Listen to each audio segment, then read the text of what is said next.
So we already know that you're the hardest working person in show business, but let's talk about the creative director part of this. It's a new role for you doing this with your second Las Vegas residency.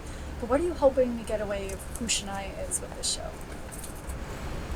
Well, I am definitely involved from top to bottom. I have, I get great pleasure out of working in a team environment, it takes a lot of very talented people to make a show like this happen. But I wear a lot of hats in being able to speak the language of every department, right? So whether it's lighting or sound or wardrobe or dancers, choreography, staging, the props, everything. I'm involved with that from the very, very beginning. I've had a lot of experience over the years, and I now just feel more, I guess, it's more rewarding to be involved and to have those creative outlets as well as being the performer. And the joy, I guess, of being the performer for me when I'm involved in creating the whole thing is that I have the privilege of presenting it, of presenting the work that I've done and the work that everybody else has done in the show. It's a really cool feeling. I'm enjoying it more now than ever before, to be honest. You can tell that even with the production that there's passion, but that you had fun, you're having a good time, and that also like the wardrobe changes. I totally was inspired by I think your fourth outfit. It just the time and process that went into that must have been so much fun, just even with the costumes alone.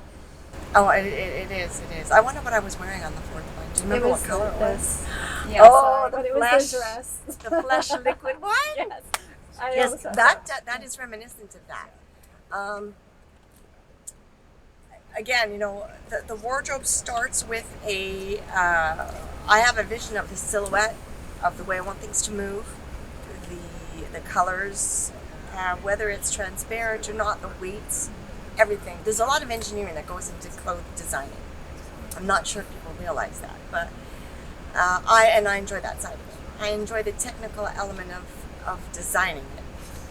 And then I rely on people like Mark Bauer or, Glinda Conway, who is my wardrobe builder, construction artist, to source the fabrics, to present things that are going to realize the vision. And then, and trust me, it all comes together often at the very last minute. No, put that crystal there, or put the, cut, clip. So there's a lot of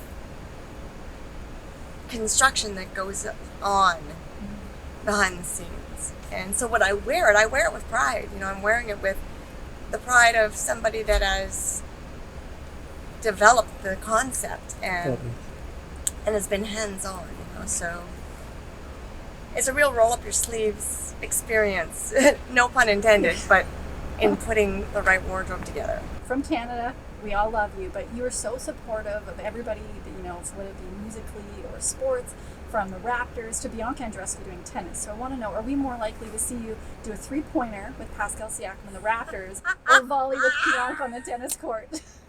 Okay, I don't want to get ahead of myself, but I would practice before I did it, obviously, but I was a great three-pointer shooter. Oh, absolutely. I'm going to say that. Really, really good for a short person.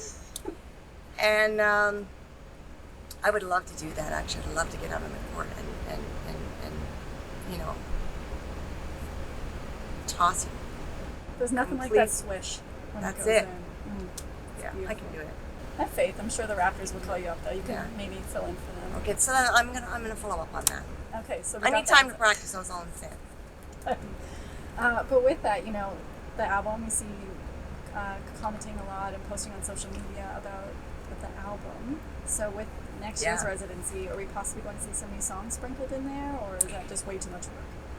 No, that's very possible. The timing is it's not predictable at this point. But in the creative spirit of putting the show together, I just started writing and writing and writing. And I can get rehearsing and getting my voice together can get tedious. Doing the same, it's not, once I'm on stage and doing it, it's not, there's nothing boring about that. But the preparation of repeating the same song in rehearsal is like, so to just balance that out, in between, I would just go I've been writing music, writing songs. And in the end, I'll have a new album written soon. But when the album would actually be finished, I don't know. I saw that. I think you dropped a hint up there that you either wrote a song for Post Malone or Harry Styles.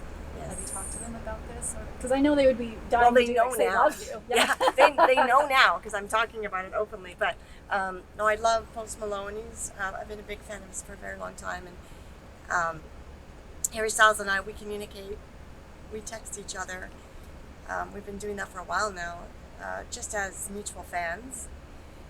And we are both very open to doing something. So we just have to find the right moment to connect and get together in the same room and create something together. I've already written a song for myself and Post Malone, so maybe, I don't know how that will come together, but it will. I'm confident.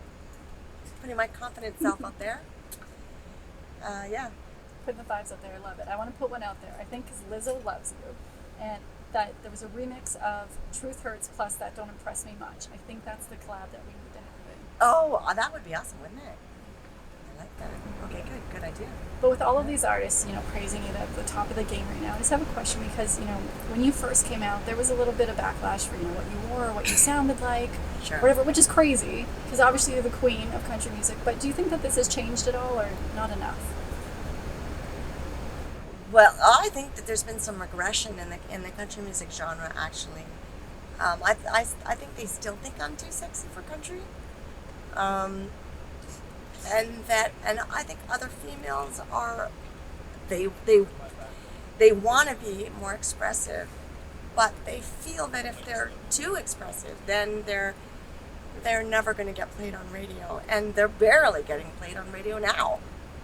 So there's a grip that needs to release, and so that the audience can benefit from the awesome female artists that are standing on the sidelines right now and need to be able to shine, and need to be able to step into that spotlight. It's almost like they're just not welcomed by the certain elements of the industry. The fans certainly want them. I'm still out there, doing my thing, and my fans are there. It's the same fans. So, of course, my fans would love to see other female artists in country out there doing their thing. So I'm just going to keep trucking on myself anyway. I just feel I feel bad for the new artists that are trying to do their own thing too, without getting, that they can just walk through.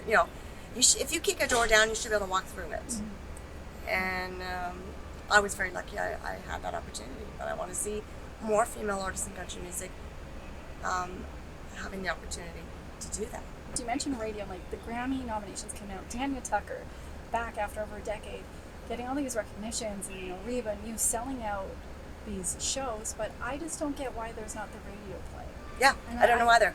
I think it's a mystery. I think some of it is just there's been a regression in the mindset of whoever controls the process of who gets on country radio. I don't know them. I don't know who they are. It's kind of mysterious. But I think if we just keep talking about it, we keep pushing through.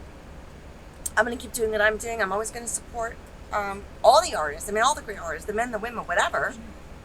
But it's got to change. I'm really quite tired of watching some incredible female artists barely getting any exposure, getting the platform, getting the opportunity. Yeah.